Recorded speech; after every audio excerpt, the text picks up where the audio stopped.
The process of wholesaling will change your life, and it will change the trajectory of where you're at right now, especially if you're newer, you don't know what it is, or if you're, in the business already. Having that tool in your toolbox of the wholesale strategy can change a lot. So And it's a low barrier to entry, right? It's a big thing. In order to get started in the real estate, you got to have 20% down to put down on the property, and then in this market here in the Phoenix area, medium home prices are what 350 between 350 and $400,000. So I you're mean, you need looking. to go to the market update. You need to go to the Oh, market update, buddy. what was it? What was the number? We're like at 450 ish, give or take. 450. Okay, so Markets 450. in Chicago still. So 450. So you're looking at, 90 grand just to get into a deal, which is, unrealistic for most people that had that type of cash sitting on the sideline. So, but with wholesaling, you can get in. I mean, I got started years ago with $200, a $200 credit card, and it's still possible today to get started with that amount of money. Yep. So the first marketing headline I ever saw was no money, no credit, make 5K in 30 days. And I was like, sold, I'm in. Where can I learn this?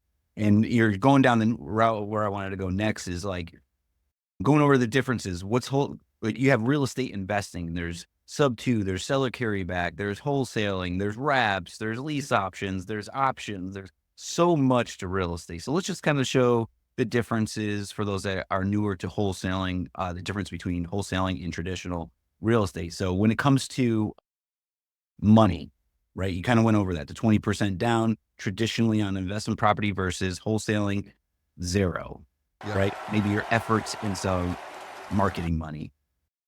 What about ownership? Do you actually own the property, Marcus? You don't own the property. You may, if you, and I don't want to get in the weeds, No. if you double close, you may own the property for an hour, or 20 minutes, but you don't actually own the property. You just own the interest in the property because you have that contract on the property. Yeah, we always say, like the Rockefeller said, own nothing, control everything. Own So everything. you're taking this piece of paper, this contract, and the verbiage on it that allows you to control the property for a short period of time. And then you are able to sell your interest in that contract with another assignment contract to get your fee as playing the middle. So what about risk levels? What are your thoughts on that? Very minimal risk, right? Because you're coming in with low money. The majority of the time, the only money that you need outside of marketing dollars is some money for your earnest money deposit, which can be, $100, $1,000, $200. But that's absolutely not at risk as long as you find a buyer before your inspection period. And I know that's kind of jumping the gun a little bit.